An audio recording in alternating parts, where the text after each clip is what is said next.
Alam nyo, may mga pangako na hindi basta-basta nagtatapos, kahit pa sa kamatayan. Ngayon, pag-uusapan natin ang isang kwento mula sa Genesis tungkol sa isang panunumpa na tumawid sa kabilang buhay, isang pamilyang hinahabol ng nakaraan at isang kapatawaran na nagbago sa lahat. Kayo, isipin nyo nga, kung yung pinakamamahal nyo sa buhay, may huling-hiling bago mamahalam, gaano kalayo ang mararating nyo para lang matupad yun? Diyan mismo, nagsisimula ang kwento natin.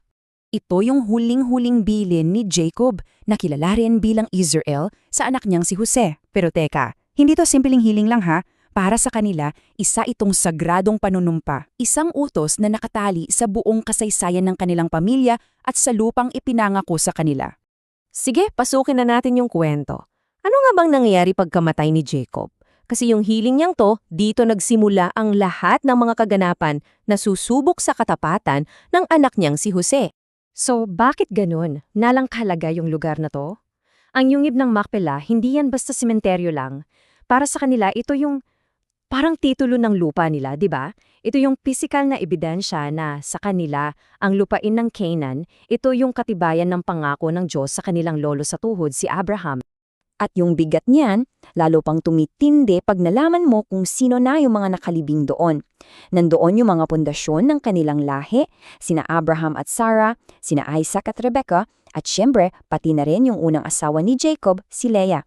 Kaya yung hiling ni Jacob, gusto niyang makasama sila na maging parte ng pundasyong yon. Grabe yung respeto na binigay kay Jacob. Isipin niyo, 70 araw siyang ipinagluksa sa buong Ehipto.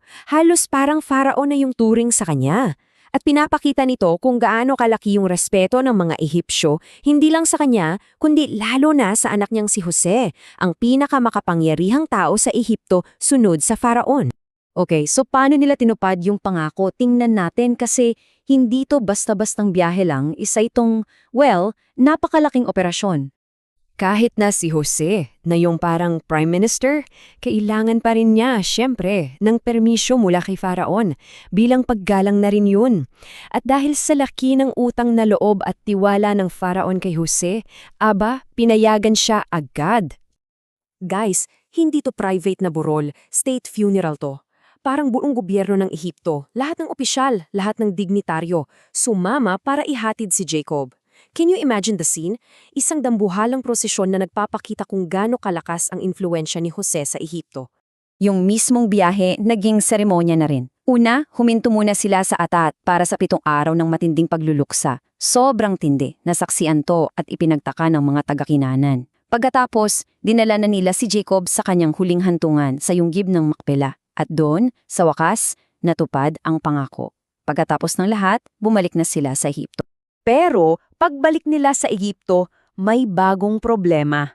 O mas tamang sabihin, isang lumang takot ang biglang bumalik para guluhin ang mga kapatid ni Jose. Natatandaan niyo ba? Sila yung nagdenta kay Jose para maging alipin. At habang buhay yung tatay nila, parang yun yung nagsisilbing proteksyon nila. Ngayong wala na si Jacob, kinain na sila ng takot at ng guilt. Inaasahan nila, eto na ang araw ng pag-ihigante. At dito, makikita yung laking pagkakaiba ng iniisip nila sa totoong reaksyon ni Jose. Habang sila, gumagawa pa ng kwento at nag-aalok na maging alipin dahil sa sobrang takot, si Jose, umiyak. Hindi sa galit, kundi sa sakit na naisipin na pagkatapos ng lahat, hindi pa rin sila naniniwala sa pagpapatawad niya. At dito na lumabas yung rurok ng buong kwento. Ito ang isa sa pinakasikat na sinabi ni Jose. Sa halip na gumante, pinakita niya yung mas malawak na picture. Inamin niya, oo, masama ang intensyon ninyo sa akin, pero ideklara niya na lahat ng yon ay ginamit ng Diyos para sa isang mas dakilang layunin, ang iligtas silang lahat mula sa tagutom. Akala nyo tapos na? Hindi pa. Kasi yung tema ng pangako, nagpatuloy yan hanggang sa huling sandali ng buhay mismo ni Jose. Nabuhay si Jose hanggang 110 taon. Grabe no, ang haba ng buhay niya. At nakita pa niya yung mga apo niya sa tuhod. Para sa kanila, yan ay isang malinaw na tanda ng pabor at pagpapalang ng Diyos. Bago siya mamaalam, binigyan niya ng pag-asa yung pamilya niya. Sinabi niya, okay, pansamantala lang tayo dito sa Ehipto. May mas magandang hinaharap na naghihintay sa atin, yung pagbabalik sa lupang ipinangako. At dito, mapapansin nyo, ginawa rin ni Jose yung halos eksaktong ginawa ng tatay niya. Nagbigay siya ng sarili niyang huling habilin, isang panunumpa. Ipinasa niya ang responsibilidad sa mga susunod na henerasyon na balang araw dadalhin din nila ang mga buto niya pabalik sa lupang pangako. Isang pangakong ipinasa. Kaya maiiwan tayo sa tanong na to. Pinapakita ng kwentong ito na ang isang pangako pwedeng maging tulay. Isang tulay na kumukonekta sa nakaraan at sa hinaharap at nag-uugnay sa isang pamilya sa kanilang pagkatao at tadhana. Ano kaya yung mga pangakong ipinapasa natin sa panahon ngayon?